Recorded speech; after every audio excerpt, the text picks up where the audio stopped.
자, 오늘 이제 수업을 시작하도록 하겠습니다. 오늘 이제 평행법으로 읽는 시편 두 번째 강의고요. 오늘은 시편 2편을 좀 차근차근 살펴볼게요. 저도 읽으면서 되게 재밌었습니다. 제가 여러분한테 오늘 낮에 나눠드렸던 거랑은 좀 다르게 그냥 그 우리말 번역 우리말 번역의 그러니까 이거 개역 번역, 여러분들 흔하게 쓰는 개역 번역과 우리말 제가 번역한 거를 좀 비교하면서 보는 게 여러분들이 좀 편할 것 같아가지고 이렇게 좀 해놨어요. 안 그러면 제가 일일이 하나씩 히브리어에 대해서 설명들을 해가면서 해야 되기 때문에 네, 근데 이런 아주 약간의 차이들이 있는데 그 차이들이 왜 생기는가에 대한 것에 대해서는 제가 원어를 가지고 좀 설명을 해드리도록 하겠습니다. 자, 시편 2편은요. 그 표제어가 없는, 그러니까 뭐 누구의 노래, 누구의 시, 다윗의 시 이런 식의 어떤 표제어가 없는 몇몇 안 되는 시편 중에 하나예요. 시편 1편이 그랬고 시편 2편이 그랬고 그래서 요 책 하나 소개할게요. 이게 지금 이게 좀 잘 안 보이시죠? 이게 지금 가상 화면을 쓰다 보니까 잘 안 보이는데 아마 제가 이사 가는 곳에서는 여러분들 이런 걸 더 잘 보일 수 있게 좀 셋업을 좀 해놓겠습니다. 이 주석서가 지금 저는 사실 주석서를 보는 걸 그렇게 좋아하진 않아요. 왜냐면 대부분 쓸데없는 얘기들이 너무 많고 제가 지금 보는 주석서는 WBC, 그 World Bible Commentary, 이거는 좀 WBC 시편 주석을 보고 있고요. 그 다음에 지금 제가 최근에 사서 보는 나이컷이라고 하는 시리즈에서 나온 시편 주석을 보고 있는데, 솔직히 저는 개인적으로 이 나이컷 주석은 좀 되게 실망이에요. 좀 내용이 좀 아까 내용이 글쎄요. 근데 이게 그나마 이 WBC보다는 좀 더 최신판이고요. 이게 오래됐어요.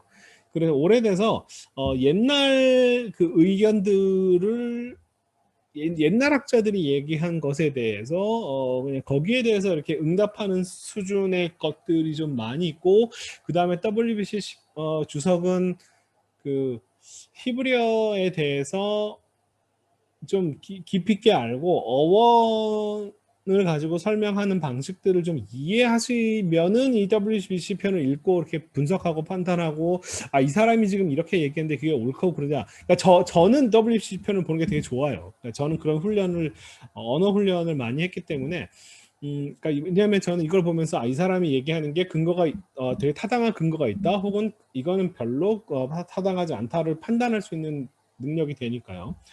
그래서 이거는 저한테는 도움이 되는데 그냥 히브리어에 대해서 지식이 그렇게까지 깊지 못하신 보통의 목회자분들 아니면 평신도분들이 읽기는 좀 어려울 수도 있을 것 같다. 그거에 비해서 이 나이콧은 훨씬 더 설명은 편안하게 되어 있고 읽기는 좋게 돼 있어요. 근데 그 시를 분석하고 내용을 이해하는 깊이로 들어가면 저는 약간은 좀 이제 제가 이거 한 5만 몇천 원 주고 샀는데 그 값을 하고 있다라고 하는 생각이 조금 별로 좀 약간은 좀 갸우뚱하는 정도예요. 좀 더 살펴봐야 되겠습니다.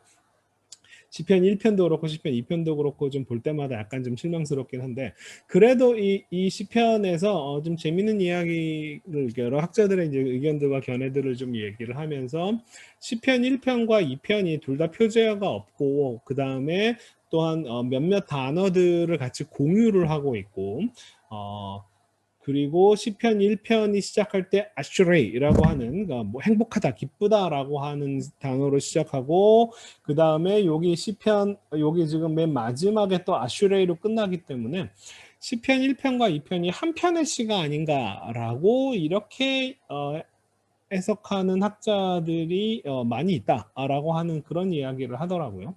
재밌는 의견이긴 했는데 시편 1편과 2편이 내용적으로 연결이 된다고 보기에는 좀 너무 힘들어서 약간은 되게 동떨어져 있다는 느낌이 한편으로는 들어요.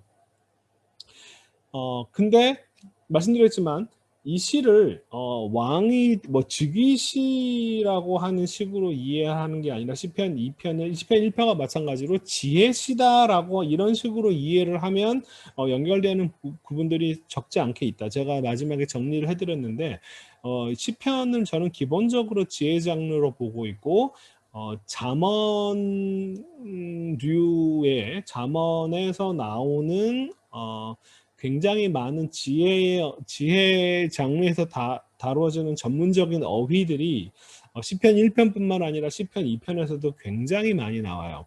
자, 그리고 번역을 그렇게 좀 안 했을 뿐이에요.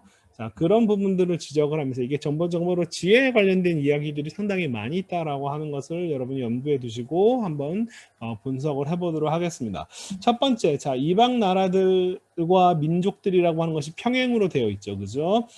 고임이라고 하는 말과 레우밈이라고 하는 단어가 이렇게 평행이 되어 있고, 자, 근데 헛된 일을 꾸미는가라고 하는 식으로 번역을 해놨고 분노하다라고 번역했는데 사실은 라가슈라고 하는 단어가 화를 내다 분노하다라고 하는 식으로 이해되는 것은 약간은 저는 이거는 그냥 문맥적인 해석, 그냥 아마도 이런 식으로 이해되는 게 좋겠다라고 하는 식으로 번역한 거지 어원적인 분석은 아니라고 생각합니다.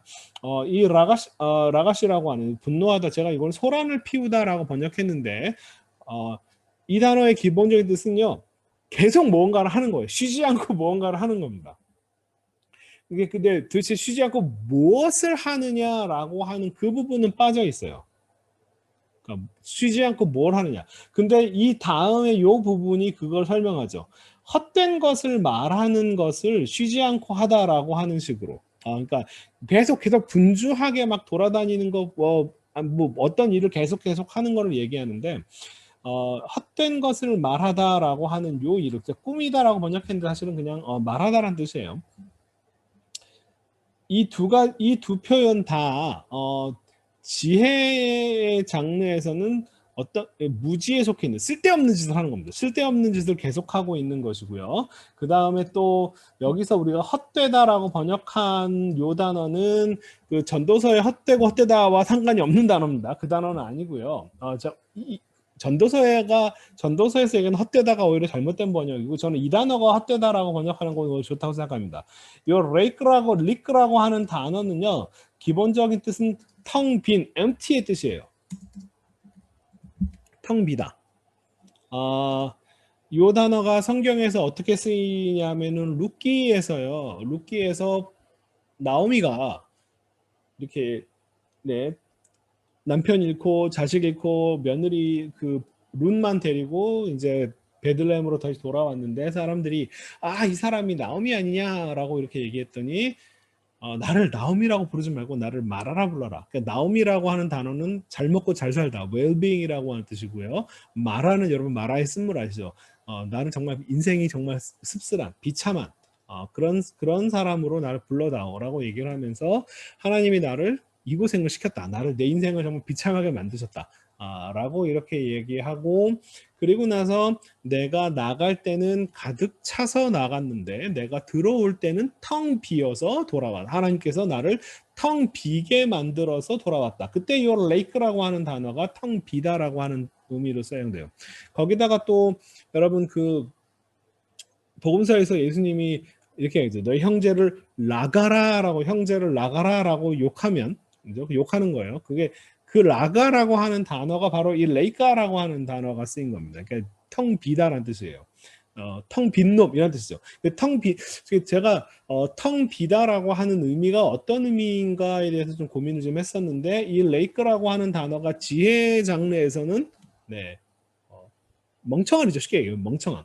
그러니까 텅 빈 놈이라고 욕하는 것은 멍청한 놈이라고 욕하는 거와 마찬가지라고 생각하시면 돼요. 하나님의 지혜가 없는 자들 이런 식의 의미로서 그러니까 얘네들이 뭐 화를 내는 게 아니라 계속적으로 뭔가 계속 일들을 계속 하면서 쓸데없는 짓을 하고 있다 라고 얘기하는 거예요. 그러니까 이게 다 지혜에 속하지 않은 행동들을 하고 있다라고 하는 표현으로 이해하시면 되고요. 그 다음에 세상의 군왕들이 나서며 관원들이 서로 꾀하여. 여기서도 약간 의역들이 좀 보입니다. 그 중에 하나는 이 관원이라고 하는 단어는요.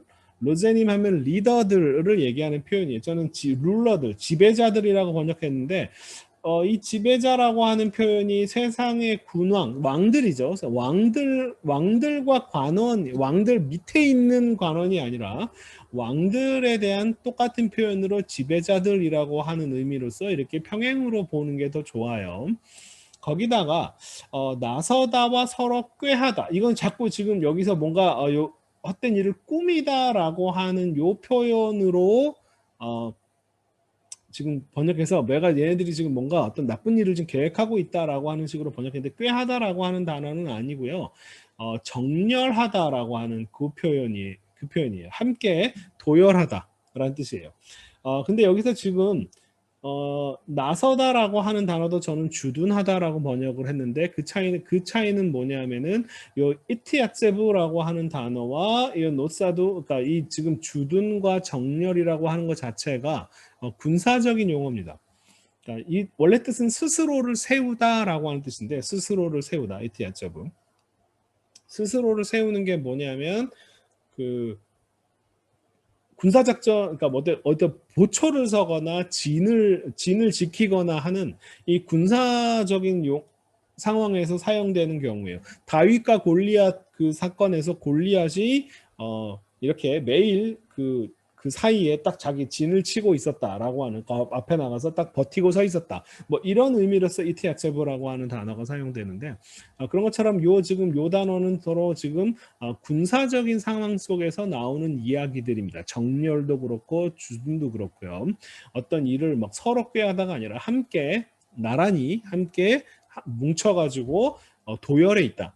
왜 도열을 하냐 하면 여기서 이 두 개는 어떤 군사를 이끌어가는 도열의 이야기들을 하고 있고 근데 그 도열이 누구에 대한 것이냐라고 했을 때 그것이 바로 하나님께 대한 일. 그 다음에 그의 메시아, 그의 기름 부음 받은 자에 대항해서 하고 있는 것이다. 그렇기 때문에 이것은 헛된 일, 쓸데없는 일, 해봤자 소용없는 일을 하고 있는 거다. 라고 하는 멍청한 일을 하고 있는 거다. 라고 이야기를 할 수 있는 겁니다. 그러면서 3절은 일종의 이 사람들이 지금 여기 누가 말했다라고 하는 그런 표현은 나와 있지 않지만 이 시어를 읽는 사람은 이것이 지금 요 세상의 군왕들과 왕들과 지배자들이 하나님께 대항하면서 자기네들이 하는 이야기들 인 것을 충분히 이해할 수 있겠습니다. 우리가 그들의 맨 것을 끊고 결박을 끊어버리고 네, 꼭맨 것이나 결박이나 묶은 것 뭐 비슷한 표현이라서 저는 이렇게 썼는데 우리가 우리에게서 그들이 묶은 것을 던져버리자.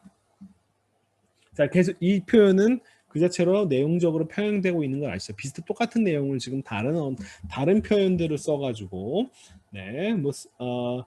모세로테이모라고 하는 표현이라든지 아니면은 아보테이모라고 하는 이 비슷한 단어들을 지금 약간의 다른 뜻을 가지고 있는 단어들을 써가지고 이것이 바로 히브리어의 시어 평행법을 나타내는 표현이죠. 자, 여기서 결박, 묶은 거, 맨 것, 결박이라고 하는 이 표현들이요.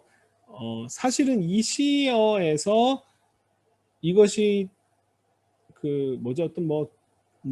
정말 이것이 어떤 지배 종속에 관련해서 안 좋은 의미로 쓰일 수 있겠지만 지혜 장르에서는요.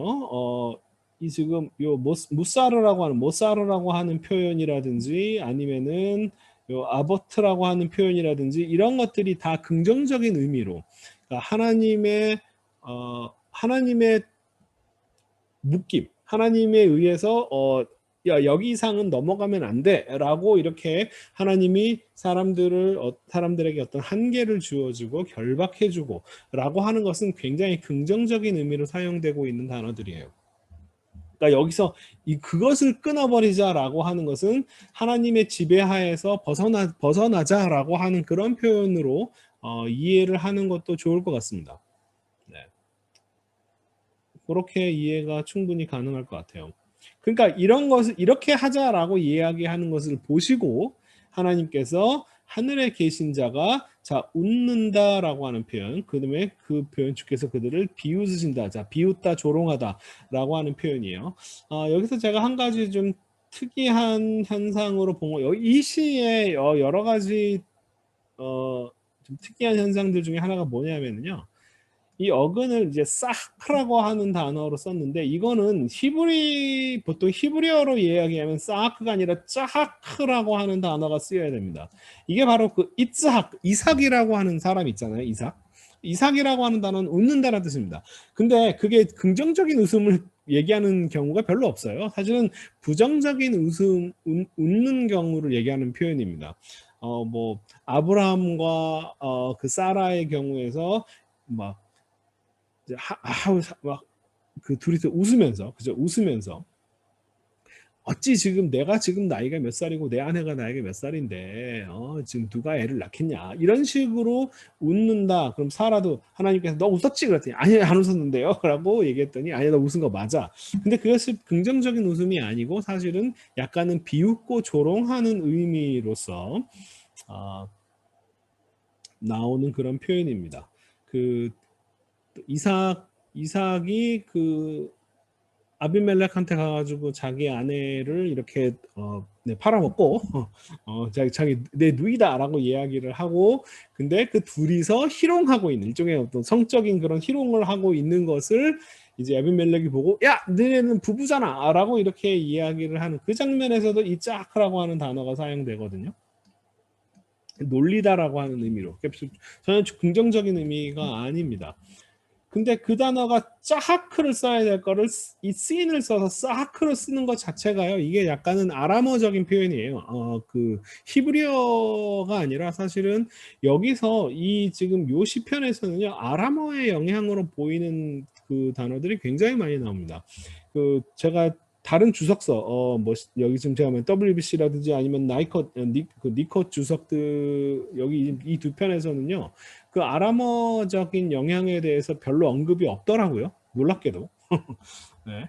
근데 여기 있는 단어들은 이제 저는 이제 언어 전공이니까 이런 표현들은 정말 예, 아람어적인 표현들이 굉장히 많아요. 만약에 히브리어를 썼다면 이 씬을 안 쓰고 짜데를 썼어야 되는 상황입니다. 자, 하늘에 계신 이가 웃고 그들이 나의 주님께서 네 그들을 조롱하신다. 이때의 주님은 저기 뭐죠? 메시아가 아니라 여호와 하나님, 야훼 하나님을 가리키는 표현입니다. 아도나이라고 지금 마소락자들이 이렇게 읽었죠. 사람 주인일 경우와 하나님이 주인 되심을 나타낼 때 아주 분명하게 구별돼서 이 표현을 사용하고 있습니다. 그러니까 하늘에 자정하신 자가 곧 네, 주님이니까 당연히 하나님을 가리키는 표현이죠. 이렇게 이제 두 개는 그러니까 지금 얘네들이 지금 멍청한 일을 하고 있다라고 지금 얘기하고 있는 거예요. 그러니까 이제 비웃는 거죠. 지금 뭐 쓸데없는 짓을 하고 있다. 그러니까 1절의 요 이야기가 이것을 분노라고 하는 번역보다는 이렇게 헛된 것, 네, 쓸데없는 일을 하고 있다라고 하는 그 지혜의 표현 중에서 반지혜, 무지에 속해 있는 일들을 하는 것에 대해서 하나님께서 조롱하고 비웃는다라고 이야기하는 그런 장면으로 이해하시면 네, 더 내용이 더 잘 이해될 거예요. 여기서 상당히 지혜의 언어가 많이 쓰였다라고 하는 것들을 좀 보셔야 돼요. 5절입니다. 자, 그때의 분을 바라며 진노하사. 이거는 이제 하나님께서 이제 오히려 화를 내는 거는 사람들이 아니고 사람들이 왜 화를 내겠습니까? 하나님이 화를 내시는 거죠. 멍청한 것들한테 화를 내는 건데 자, 그러면서 그분은 그들에게 화를 내시며라고 하는 표현, 이게 히브리어적인 표현인데요. 이거 잘 아시는 분들도 많이 있는데, 하나님께서 화가 났다라고 하는 것은 코가 뜨겁다라고 하는 표현으로 주로 많이 이렇게 코가 뜨겁다라고 하는 표현이 화를 내다라고 하는 표현이에요. 자. 여기서 뒤에도 한번 나오는데 코가 짧다라고 하는 표현이 한번 나옵니다. 코가 짧다. 코가 짧으면 화를 급하게 내는 거고요. 코가 길다 그러면은 화를 노하기를 더디하시며라고 하는 표현 여러분 잘 아시죠? 그 노하기를 더디하시며라고 하는 표현이 히브리어적 표현으로 코가 기신 하나님이라는 뜻이에요. 코가 기신 하나님. 네. 코가 길다라고 하는 말은 그만큼 뭐가 코가 뜨거워지는데 시간이 오래 걸린다라고 하는 표현인 것 같아요. 잘 모르겠습니다. 어쨌든 이스라엘 사람들에게 있어서 화는 코로 표현이 됩니다. 한국 사람들한테는 화가 나면은 뭐 머리에 김이 난다라고 이런 식으로 이제 표현을 하는데 이스라엘 사람들은 고대 이스라엘 사람들은 코에 콧김이 이렇게 막 뜨겁게 나오는 것을 어, 화를 내는 것. 아마도 저기 화산 폭발 같은 거 있잖아요. 그런 것이 일종의 코에서 이렇게 콧김이 나오는 것과 연결돼서 하나님의 어떤 분노를 나타내는 그런 것과 연결되는 것이 아닐까라고 하는 생각도 조금은 듭니다. 그래서 그분께서 화를 내시면서 경고하신다라고 이렇게 번역했고요. 마할리라고 하는 단어. 근데 자, 6절입니다. 6절. 자, 내가 나의 왕을 내 거룩한 산 시온에 세웠다 하시리로다. 자, 요 구절하고 요 7절 같은 경우는 좀 해석상에 좀 약간 여러 가지 좀 뭐죠? 여러 가지 그 논란들이 조금 있어요. 왜 사람들이 왜 자꾸 다른 식으로 해석을 하려고 하냐 하면 제가 그 원인을 먼저 말씀을 드릴게요. 그 메시아는 그리스도, 그죠? 이게 되게 친약적인 아이디어잖아요. 그리고 그분은 곧 성부이신 하나님, 그러니까 성자이고 성부와 성자 사이에 어떤 그 크게 어떤 그 뭐죠? 그 차이를 두지 않으려고 하는 그러한 어떤 기독교적인 생각 때문에 이 표현을 다른 학자들 지금 주석서들에서 다 거기에 대해 그것에 대해서 여러 가지 안건에 대해서 이야기를 하긴 했는데 내가 나의 왕을 내 거룩한 산 시온에 세웠다라는 문장이 아니라 이거를 메시아의 말로 표현하는 거예요. 메시아의 말로 이해하는 거예요. 그러니까 시편 제가 얼마 전에 어느 분하고도 얘기했는데 시편 110편도 되게 메시아적으로 그 부분을 해석하려고 하는 경우가 되게 많은데 나중에 보게 될 거예요. 110편도. 근데 여기 지금 시편 2편도 이 구절을 하나님께서 직접 하시는 말씀이 아니라 메시아의 어떤 언어로 이해를 해서 나는 시온에서 왕으로 기름 부음 받았다라고 하는 이 세우다라고 하는 나싹티라고 하는 단어를 이렇게 뭐죠? 기름 부음 받았다. 나는 왕으로서 기름 부음 받았다라고 이렇게 번역을 하는 그런 해석들이 있을 수 있는데요. 저는 그런 해석에 동의가 잘 안 됩니다. 일단은 말키라고 하는 나의 왕을 나의 왕으로 기름 부음 받았다라고 하는 식의 문장이 말이 안 되는 부분들이 있고요. 그 다음에 이런 식의 읽기들은 자꾸 그러니까 메시아 중심주의, 그러니까 메시아 있고 그리스도 중심적으로 이 생각을 하려고 하는 그런 해석들 때문에 생겨나는 일인 것 같은데 구약에서는 기본적으로 하나님께서 직접 말씀하시는 그런 장면들로 이해하는 게 낫다. 메시아는 하나님의 대리인으로서의 역할을 하는데 하나님의 도구죠, 일종의. 실제로 전쟁을 하고 그다음에 세상을 다스리고 하는 것은 하나님이다라고 하는 그런 기본 개념들이 굉장히 깔려 있어서요. 나의 왕이라는 것은 하나님 자신의 어떤 왕이 된 분을 그러니까 이런 식으로 이해한 건데 그게 아니라 내가 선택한 이 멜라크라고 하는 표현도 마찬가지로 하나님의 대리인을 내가 나의 거룩한 산 시온에 세웠다. 네. 저는 이 거룩한이라고 하는 표현을 특별한이라고 하는 의미로 이해하는 게 좀 낫다.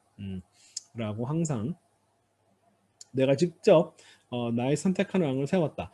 여기서도 히브리어 구문에서 아니라고 하는 표현이 등장을 합니다. 이건 뭐냐면 자 히브리어에서는요 동사에 그 인칭이 이미 속해 있기 때문에 나라고 하는 단어가 표현이 안 돼 있어서 나싹 T라고 하는 이 T가 이미 나라고 하는 의미가 개입이 되어 있는 거예요.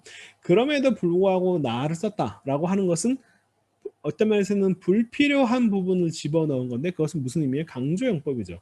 그러니까 바로 내가 이런 부분들을 좀 강조해서 그냥 내가 세웠다라고 번역하는 것은 이 나라고 하는 단어가 강조용법으로 들어가 있다라고 하는 것을 좀 반영을 좀 못한 것 같아요. 아니가 없어도 이게 없어도요 이렇게 똑같이 번역할 수 있어요. 이게 있다라고 하는 것은 그걸 강조해서 내가 직접 다른 사람이 아니라 내가 바로 어, 내가 선택해서 내가 쟤를 메시아를 나의 왕 그러니까 내가 선택한 왕으로 내가 기름 부음 받은 기름 부은 왕으로 삼았다. 라고 하는 것을 강조하는 표현이에요. 하나님의 주체성을 더 강조하는 표현이라고 저는 생각을 합니다. 네, 그래서 이 부분을 충분히 강조해서 이야기하는 게 좋겠고요. 자, 그다음에 이제 7절이 조금 이제 문제가 됩니다. 왜 그러냐면 이건 나중에 제가 따로 슬라이드를 하나 만들어 놨어요. 왜 그러냐면 이 7절을 어디서 끊어 읽어야 할지. 자, 내가 여호와의 명령을 전하노라라고 이야기를 하면 이 말을 한 사람은 여호와 주님이 아닌 거죠. 그죠? 이렇게 번역해 놓으면. 그다음에 여호와께서 내게 이르시되. 이거 개역 번역은 이걸 이렇게 처리를 했는데요. 자, 근데 저는 이 부분을 다르게 해석했습니다. 내가 칙령을 선포하겠다. 이 부분은 하나님께서 하신 말씀이다. 아사파라 엘 호크라고 하는 이 표현은 하나님께서 하신 말씀이고, 요거는 네, 메시아 혹은 뭐 이 시의 뭐 화자, 뭐 메시아라고 얘기할 수 있겠죠. 근데 저는 요 엘라이와 여기서 너라고 하는 표현을 좀 구별을 해야 되지 않을까 싶기도 한데 어쨌든 그래도 어쨌든 중요한 건 뭐냐면은 저는 이 부분도 내가 칙령을 선포하겠다 라고 하는 것은 하나님의 말씀으로 이해를 하고 지금 직접 인용문 사이에 이렇게 주님께서 말씀하셨다라고 하는 요 표현이 개입되어 있다. 그래서 따옴표를 앞뒤에다가 이런 식으로 이렇게 처리했습니다. 아주 유명한 구절. 너야말로. 자, 이것도 마찬가지예요. 자, 베니 아타. 자, 너는 나의 아들이다. 바로 그러니까 네가 그리고 나는 그죠? 나는 이런 것들 너와 나라고 하는 이런 표현도 굉장히 강조되고 있다. 라고 하는 거 여러분 보십시오. 이 너와 나라고 하는 이 표현 너야말로 나의 아들이야. 바로 제가 이런 식으로 너야말로 바로 이런 식의 표현들을 집어넣은 것은 지금 요 시에서 너와 나 그다음에 하나님의 어떤 주체되심이라고 하는 표현을 굉장히 강조하고 있다. 왜냐하면 아니라고 하는 말이 없어도 옐라드 티카가 그 자체가 내가 너를 낳았다가 됩니다. 나라고 하는 단어가 또 필요가 없어요. 그런 걸 넣었다는 것은 다른 사람이 너를 낳은 게 아니라 내가 낳은 거야. 라고 이렇게 굉장히 강조해서 이야기하는 표현이다. 그런 부분들을 좀 반영해서 이 시를 읽으면 좋겠다. 자, 그러면 자 요렇게 만약에 근데 이것을 네. 저는 이 표현을 내가 여호와의 명령 뭐 이렇게 이해할 수도 있겠네요. 여호와께서 내게 이르시되라고 하는 표현과만 이렇게 연결이 된다? 글쎄요. 이렇게 되면 이 두 개가 평행이 되는 거잖아요. 이 내용이 아니라 그죠? 그것도 하나의 뭐 생각해 볼 수 있는 경우가 될 수 있겠네요. 명령을 전하노라 여기서 말하셨다라고 하는 그 내용은 이렇게 평행이 될 수 있겠는데 저는 자 내가 이제부터 호크라고 하는 단어 우리가 규례 뭐 성경에서 율례 규례 뭐 이런 식으로 칙령 이런 식으로 많이 번역이 되는 단어인데 호크는 리미트 한계를 나타내는 어원적인 의미는 여기까지. 자 내가 이제 딱 하나님께서 말씀하시는 자 내가 이렇게 칙령을 말하겠다라고 이런 식으로 이야기할 때 이 표현을 어떤 전달자의 표현으로 이해할 수도 있고요. 아니면은 이것은 하나님께서 직접 자 이제부터 너희들 내가 딱 지정해 줄게. 자 다른 사람이 아니라 다른 왕들이 아니라 바로 기름 부음 받은 자 네가 바로 내가 선택한 바로 그 사람이야. 내 아들이야 네가. 딱 이런 식으로 이렇게 딱 지정해주는 그런 표현으로 이해를 하면 내가 칙령을 선포하겠다라고 하는 것도 하나님의 말씀으로 이해할 수도 있을 것 같아요. 요거는 차이점에 대해서 문법적인 차이점에 대해서 제가 설명을 그냥 지금 할까요? 연결되는 점에서 바로 할게요. 재밌는 현상이 하나 있어요. 뭐냐면 자, 어디에서 끊어 읽어야 하는가라고 하는 요 지금 혹그 칙령이라고 하는 단어와 주님이라고 하는 단어 사이에 지금 번역자들이 지금 라인을 긋습니다. 어느 사람은 여기서 문장을 끊어 읽고요. 어떤 사람은 여기서 문장을 끊어 읽어요. 자, 직역류라고 하는 제가 영어 번역들 중에요. 히브리어 그 언어에 굉장히 좀 직역을 하려고 애를 쓴 저한테는 좋은 번역인데 좋은 번역 두 개를 소개할 때 항상 이거 얘기를 합니다. NASB New American Standard Bible이라고 하는 요 성경과 ESV English Standard Version인가요? 아마 그럴걸요. 요 두 사전이 히브리어 문장 구조라든지 아니면은 그러니까 히브리어를 최대한 좀 말이 안 되더라도 직역을 하려고 애를 쓴 번역인데 이 번역들에서 차이가 나요. 이 두 개가. 이건 뭐냐면 I will surely tell of the decree of the Lord. 이건 뭐죠? 주님의 칙령을 내가 말하겠다라고 이렇게 이야기하면서 요 얘기는 이제 하나님의 말씀이 아닌 게 되는 거죠. 그런데 I will tell of the decree. 내가 칙령을 말하겠다. 그 다음에 주님께서 나에게 말씀하셨다. 이렇게 두 개로 나누면 이 부분은 하나님의 표현으로도 들어갈 수 있습니다. 얼마든지. 그러니까 개역 한글은요. 개역 한글은 자, 내가 영을 전하노라. 자, 이거 옛날 번역인데 내가 이때 영은 하나님의 영, 뭐 성령을 얘기하는 표현이 전혀 아닙니다. 이건 명령의 영자예요. 내가 명령을 전하겠다. 여호와께서 내게 이르시되라고 번역을 했고 옛날 번역. 근데 개역 개정에서는 자, 그러니까 이건 뭐냐면은 영을 전하노라는 여기서 끄는 거예요. 여기서 끄는 겁니다. 여호와라고 하는 표현을 이 앞에서 끄는 거예요. 그런데 개역 개정에서는 이 라인을 뒤로 당겼습니다. 여호와의 영을 전하겠노라. 그러면서 여호와께서 얘기했어요. 여호와를 두 번 썼습니다. 이런 식으로 그냥 그분께서 내게 이르시되라고 하는 표현을 대신 쓴 건데. 자, 어쨌든 여기서 지금 이 개역 개정이 이 라인을 옮겨간 거 보이시죠? 자, 그런데 이런 식으로 그러니까 김이 직역하는 성경도 서로 이렇게 다르다는 거예요. 제가 재미있는 현상을 하나 발견한 거는 기독교의 대표적인 번역들은요, 다 주님의 칙령이라고 하는 The Decree of the Lord 이런 식으로 또 주님의 결정을 CEB 이것도 좋은 번역, NIV The Lord's Decree 이런 식으로 그랬는데 좀 킹제임스만은 여기서 끊었습니다. 킹제임스 번역만은. 네. 내가 칙령을 선포하겠다. 주님께서 이렇게 나에게 말씀하셨는데 라고 하는 식으로 자 이렇게 얘기했는데 한 가지 흥미로운 것은 유대교 번역들의 대표적인 JPS라든지 컴플릿 주이시 바이블이나 타나크라든지 유대교 번역들은 전부 다 어디서 끊었냐면 다 여기서 끊었어요. 저는 이 부분이 굉장히 흥미롭습니다. 왜 그랬을까? 그죠? 그러니까 이 유대교 번역들이 저는 이 차이를 이렇게 이해를 해요. 제 이해가 뭐 제대로 된 이해인지 잘 모르겠는데 제가 이런 번역들의 차이들을 보니까 이거는 유대교 번역들은 요 표현들을 하나님의 어떤 칙령 반포라고 하는 그러니까 하나님이 주체가 되는 식으로 메시아 그리스도가 주체가 되는 이해보다는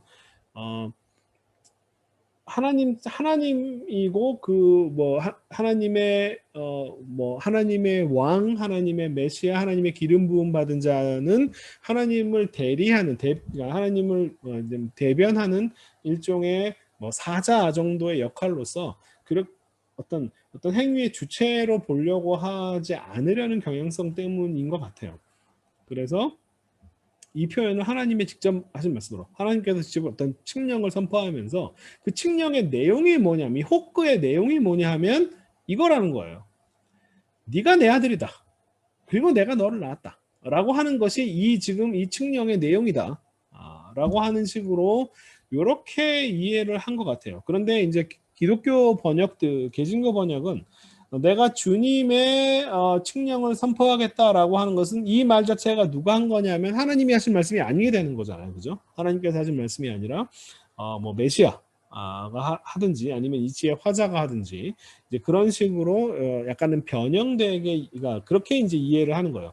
이 라인이 어디다 두느냐가 사실은 뭐 별로 그렇게 뭐 내용적으로도 큰 차이가 없을 수는 있겠지만 그렇지만 이 라인을 어디에다 두느냐 이거 어디에서 자르느냐가 예, 그게 신학적 입장들의 차이들을 좀 보인다라고 하는 거 여러분들에게 좀 알려드리고 싶었던 거예요. 그만큼 이 어디서 끊어 읽느냐가 굉장히 중요합니다. 어디서 끊어 읽느냐는 해석이거든요. 해석, 신학적 해석입니다. 그래서 이런 차이들이 나타난다라고 하는 거 좀 네. 좋은 질문입니다.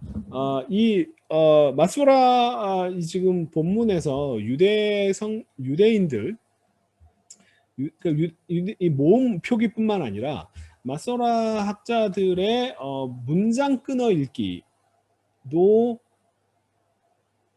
이제 표시가 다 되죠, 그죠? 왜냐하면 이게 다 그 회당에서 그죠? 회당에서 그 챈팅을 하면서 읽었던 우리가 사도신경을 외울 때나 주기도문을 외울 때 그냥 쭉 읽는 게 아니라 대부분 어떤 의미적인 단위에서 한 번씩 쉬잖아요, 다들 그죠?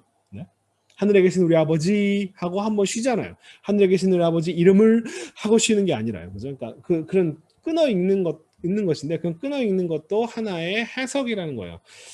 저는 유대교의 해석, 그러니까 그 마소라 본문에 있는 모음 표기가 뭐죠? 저는 마소라 학자들의 이 문장 끊어 읽기 표시들에 대해서는 솔직히 그렇게까지 큰 의미를 두지는 않습니다.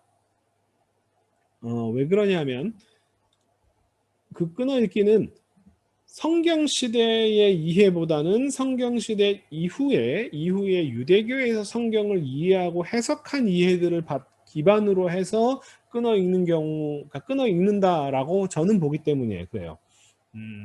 그래서 가급적이면 저는 그래서 지금 제가 갖고 오는 요 본문에 그 끊어 읽기 표시들이 없잖아요.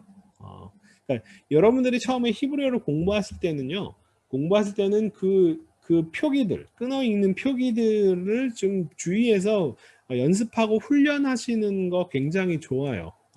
그런데 이제 저는 그 유대인들의 해석들의 어떤 그러니까 유대교 자체 내의 어떤 자체 내의 어떤 이해들이 있기 때문에 그러니까 후대에 해석된 거 바탕으로 이 성경 본문을 읽으려고 하지 말자가 제가 성경을 보는 관점이라서 저는 가급적이면은 끊어 읽기를 좀 신경을 안 쓰고 읽으려고 하는 편이에요.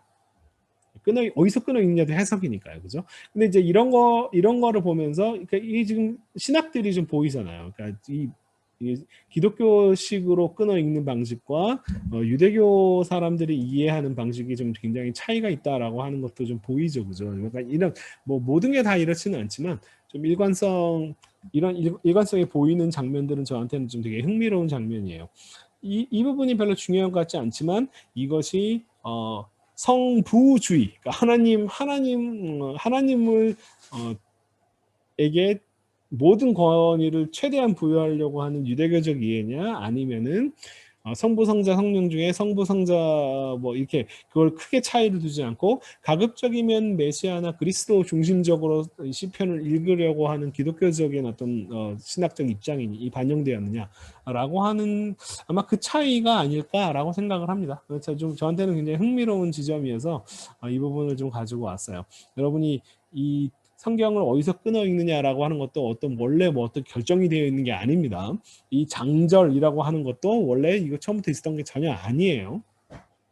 그리고 말씀드렸지만 시편 1편과 시편 2편을 하나의 한 편의 시로 읽어야 한다라고 하는 주장을 이 학자들이 하는 것처럼 뭐 시편 1편은 원래 여기까지, 시편 2편은 여기까지 뭐 이런 식으로 떳떳 정해져 있는 것들도 아니었습니다. 그건 후대에 유대교적 혹은 기독교에서 그런 식으로 나누고 장절을 구별하고 했던 거예요. 그러니까 나중에 생긴 거기 때문에 여러분이 성경을 읽을 때에도 최초의 성경의 어떤 본문들의 시대에서는 어땠을까를 이렇게 상상을 해보면 아마 좀 약간은 우리가 좀 더 그런 그 틀에서는 약간 좀 벗어나도 괜찮을 것 같다는 생각이 들어요. 아무튼 아주 유명한 구절이죠. 그죠? 참 멋진 표현이다. 너야말로 나의 아들이다.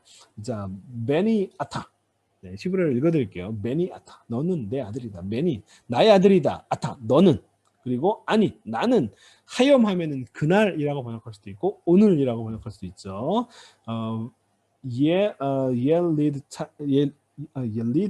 옐리티카라고 번역했네. 옐라티카가 아니라 옐리티카. 히레브로 읽은 이유는 뭘까? 옐리티카.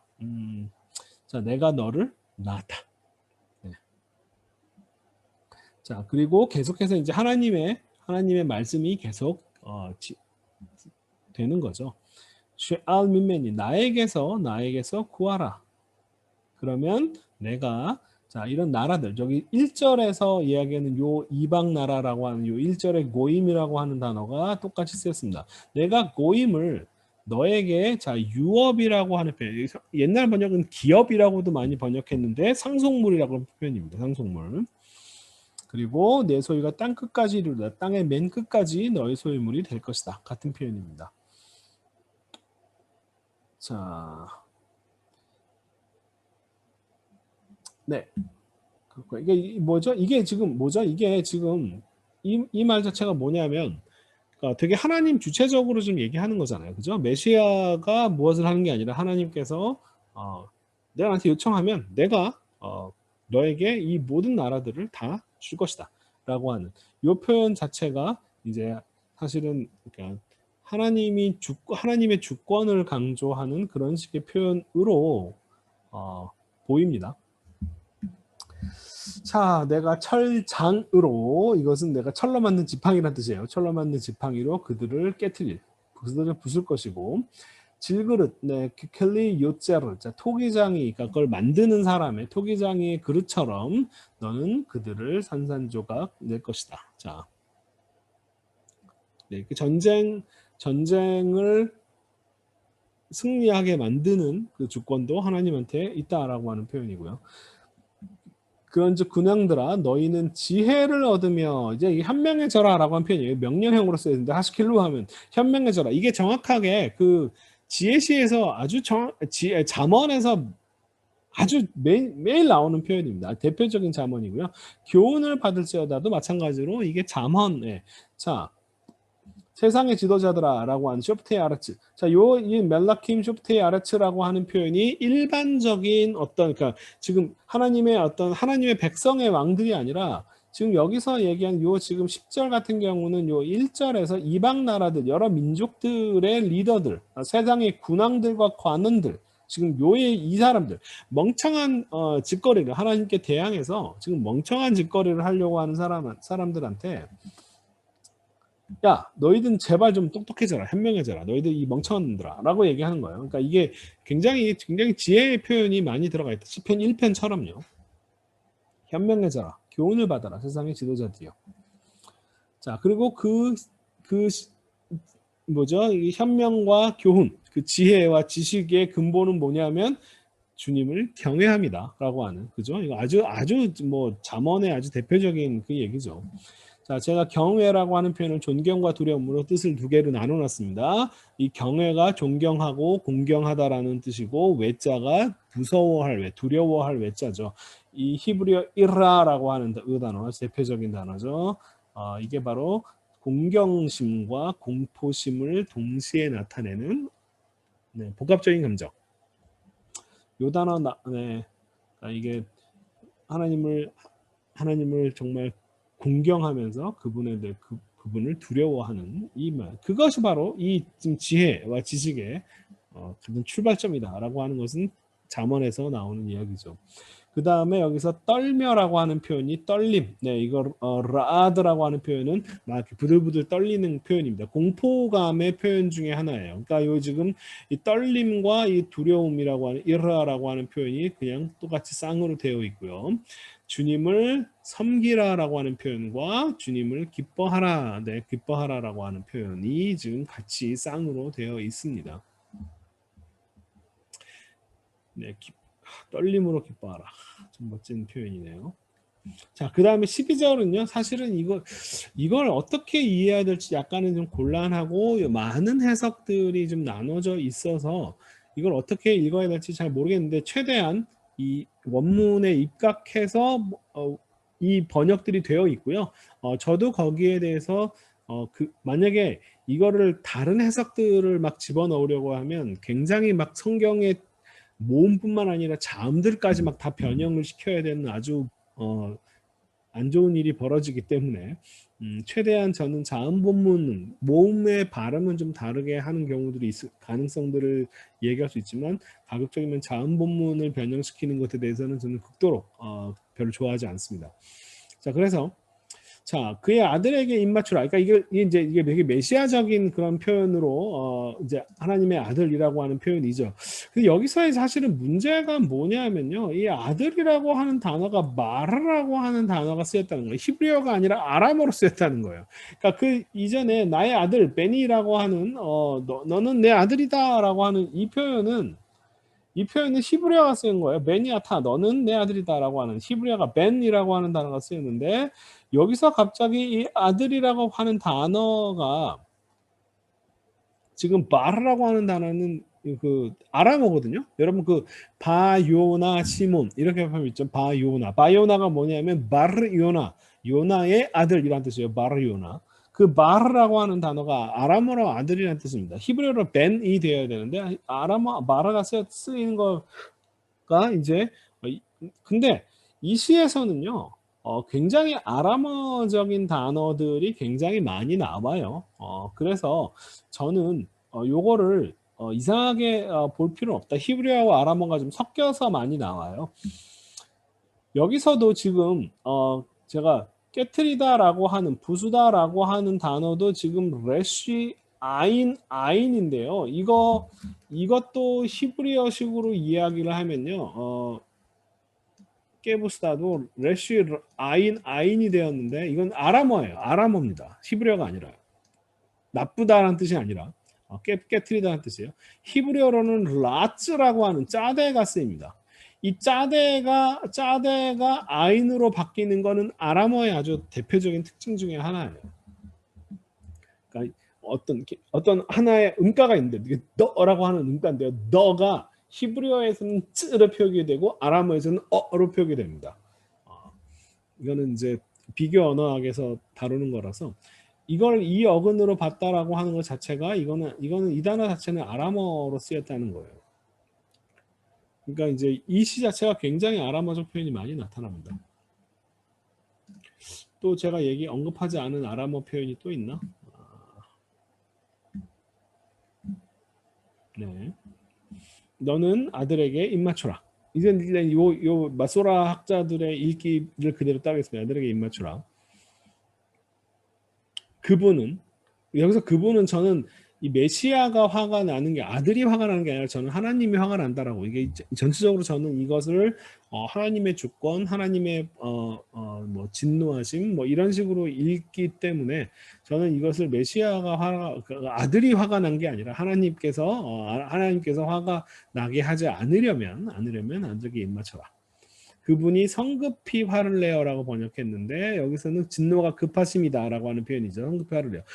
이 지경이 뭐냐면 그의 코가 짧아서예요. 그가 코가 짧아서. 네. 코가 짧다라고 표현이 화를 빨리 내다라고 하는 표현이죠. 그가 코 짧아서 불타면 불타다 뜨거워지다라고 하는 그가 화를 내다. 그의 코가 짧아서 금방 뜨거워지면 그 화를 내면 너희들의 길은 멸망할 것이다. 그러면 선배님 마지막으로 자 아슈레이 콜 호세이보 자 그들 안에 숨는 모든 자는 이 호세이라고 하는 단어도 사실은 성경 히브리어보다는 후기 운문들 그다음에 아람어적 표현에서 흔하게 나오는 걸로 저는 기억하고 있는데 정확하지는 않아요. 이 부분. 그 안에 숨는 자는 그 안에서 피난처를 찾는 모든 자는 아슈레이 행복하다라고 하는 시편 1편의 이러한 지혜로운 그러니까 악인의 꾀를 따르지 않는 그런 사람들. 그런 의미에서 지금 어떤 시편 1편의 이야기와 요 지금 시편 2편에서 악인들의 꾀를 따르는 악인들의 회중에 있는 사람들이 과연 누구냐라고 하는 것을 통해서 이 하나님과 하나님의 선택한 사람에 대항하는 이들이라고 하는 식으로 시편 1편과 시편 2편을 연결해서 충분히 볼만합니다. 이걸 그렇게 해서 딱 그러면 수미상관으로 딱 끝나는 것 같아요. 네, 그렇게 보는 것도 충분히 가능성 있는 읽기인 것 같습니다. 좀 여기서 이 부분 그래서 이걸 어디서 끊어 읽냐도 신학적인 해석이고 그 신학적 해석의 바탕에는 뭐가 있을까라고 이거는 제가 추정하는 거예요. 이거 뭐 이 번역한 사람들이 나는 그런 의도로 이렇게 여기서 끊었어라고 이렇게 설명해 놓은 게 아니기 때문에 이런 번역들의 어떤 일관성들을 보면서 또 번역성의 또 차이들을 보면서 이게 이렇게 여기서 끊어 읽는 해석과 여기서 끊어 읽는 해석의 이런 차이들은 이런 게 있구나라고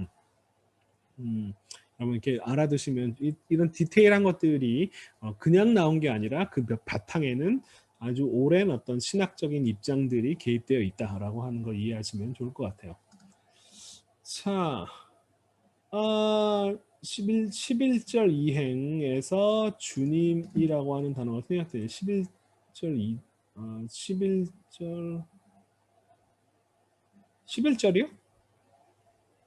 네네네네네. 저는 맞습니다. 요런 것들이 이제 주님을 섬기다라고, 주님을 기뻐하다? 주님을 기뻐하다. 일단은 평행이 이렇게 돼 있어요. 그죠? 그 떨림으로 주님을 섬기다라고 하는 표현은 글쎄요. 기뻐하라가 기쁨으로 주님을 섬겨라라고 하는 의미와 연결이 되어 있는 건지 아니면은 주님을 섬기는 것 자체가 주님을 섬기는 것과 주님을 기뻐하는 것, 주님을 기뻐하는 것 그렇게 볼 수도 있을 것 같아요. 근데 문법적으로 따지면은 길루 이게 길이라고 하면 기뻐하다거든요. 여러분 그 이스라엘 노래 아시죠? 하바 나길라 하바 나길라 그 나길라가 우리 기뻐하자 이런 그 나길이라고 하는 그 길이 바로 그런 의미인데 너희들은 기뻐해라. 주님을 기뻐해라. 이런 at 아도나이라고 하는 것을 이 목적으로 쓸 수 있는지는 잘 모르겠어요.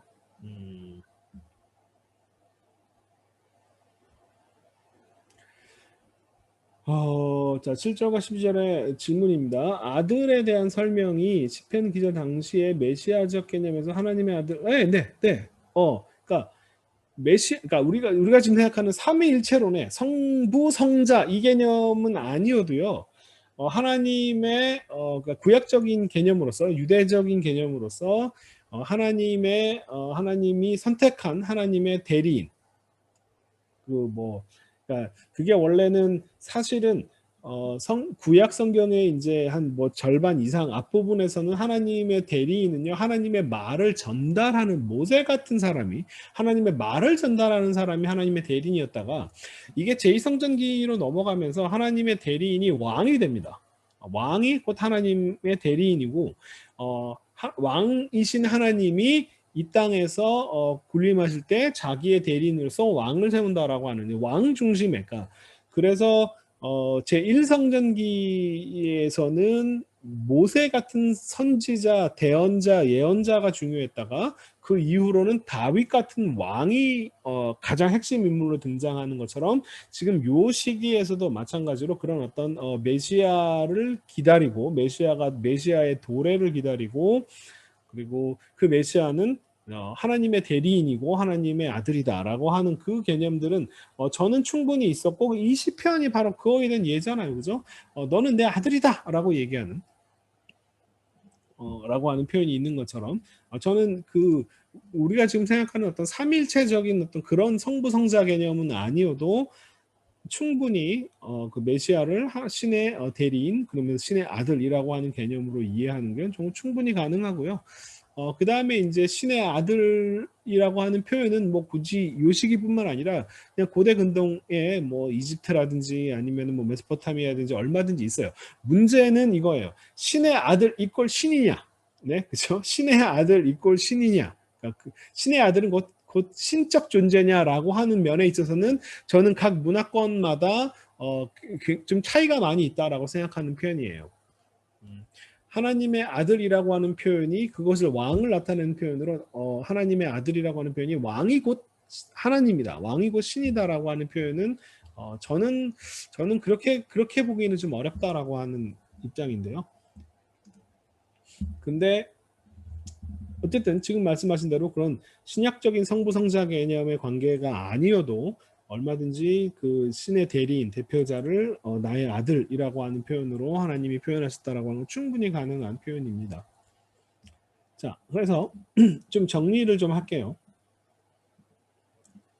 자, 이게 이제 왕 즉위시라고 하는 표현, 이게 양측 비평, 이제 궁캐의 류의 즉위시는 이제 궁중시, 궁정에서 벌어지는, 그러면서 이게 뭐 왕의 즉위할 때 매번 이렇게 반복되거나 아니면은 현재 왕이 뭐 매년마다 이런 식으로 자신의 왕됨을 하나님에 의해서 내가 하나님의 아들이다. 그리고 하나님께서 나를 이 지금 하나님을 대적하는 이 주변 모든 세력들을 다 무찌르게 만드는 그런 대단한 왕으로 하나님께 삼으셨다라고 하는 어떤 왕권을 강화시키는 그러한 시편 이라고 저는 보는데 저는 이렇게 보는 건 좀 문제가 있다. 왜 그러냐면 일단은 언어적으로 아람어의 영향을 굉장히 많이 받은 그런 표현들이 너무 많이 등장을 한다. 생각보다.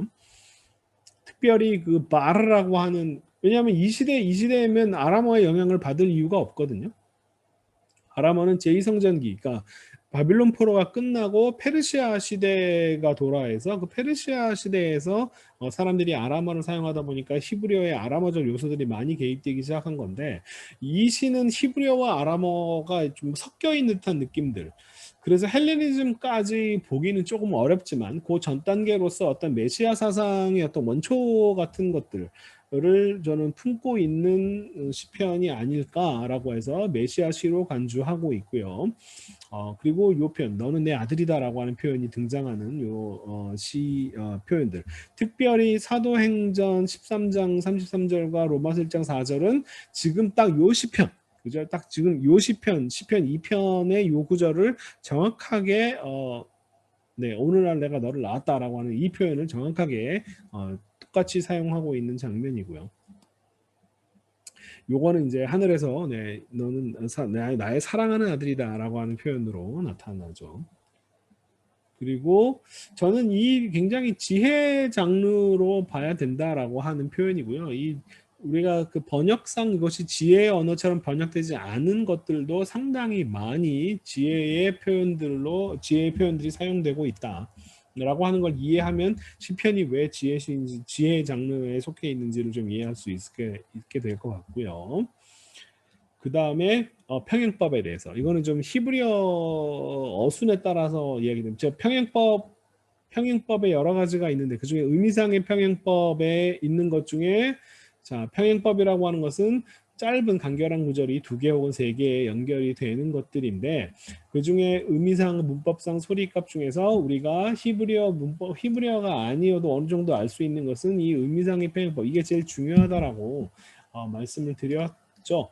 그리고 이 의미상의 평행법 중에 동의적, 반의적, 계단식 교차대구가 있는데 근데 여기서 이 계단식 동의적, 반의적은 여러분 내용을 읽어보면 이해할 수 있고요. 계단식 평행법 교차대구가 굉장히 여기서 많이 사용이 되고 있더라고요.